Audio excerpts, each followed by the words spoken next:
তবে একটা তথ্য আমি ছোট্ট করে দিয়ে রাখি, যদি কখনো দেখেন যে নাউন বা প্রোনাউন আছে, দেখেন মেধা কিন্তু একটা নাউন, এরপরে যদি হঠাৎ করে আপনারা কোনো আইএনজি দেখেন অথবা ভার্বের থার্ড ফর্ম দেখেন, অর্থাৎ বুঝেরই মানে সেটা রিডিউস করা আছে, তখন সেটাকে অনায়াসে পার্টিসিপল বলা যায়।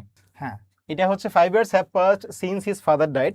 তবে এই প্রশ্নটা আমি যেটা এক্সপেক্ট করছিলাম সেটা হচ্ছে প্রশ্নটা হওয়া উচিত ছিল এই ভার্ব থেকে অথবা এই ভার্ব থেকে, সাধারণত ভার্ব থেকে প্রশ্নটা বেশি দেখা যায়।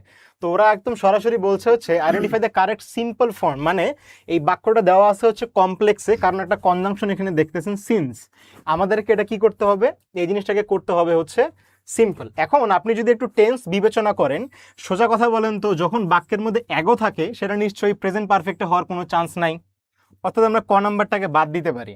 His father died 5 years ago, এটা মোস্ট অ্যাপ্রোপ্রিয়েট, অর্থাৎ খ নাম্বার উত্তর করতে পারি। ধরেন অন্যগুলোতে আসেন, his father has died for 5 years। আচ্ছা বলেন তো, কেউ কি 5 বছর ধরে মারা যাওয়া সম্ভব? সম্ভব না, অর্থাৎ এটা পারফেক্ট কন্টিনিউয়াস করারও কোনো চান্স নাই। আবার দেখেন his father died since 5 years, দেখেন সিন্সের নিয়মটা হচ্ছে কি, সিন্সের আগের অংশটা যদি পাস্টে থাকে তাহলে পরবর্তী অংশ আপনাকে পাস্ট পারফেক্ট করতে হয়, অর্থাৎ এখানে একটা ক্লজ আনতে হইতো যে ক্লজটা এখানে দেওয়া নাই। ওকে, তাহলে সেই হিসেবে উত্তর ঘ নাম্বারও নয়, উত্তর কোনটা? উত্তর হচ্ছে খ নাম্বার। আমরা মানে আরো নানা আগে আনসারটা করতে পারি, অনেকভাবে অনেকভাবে আনসারটা করা যায়।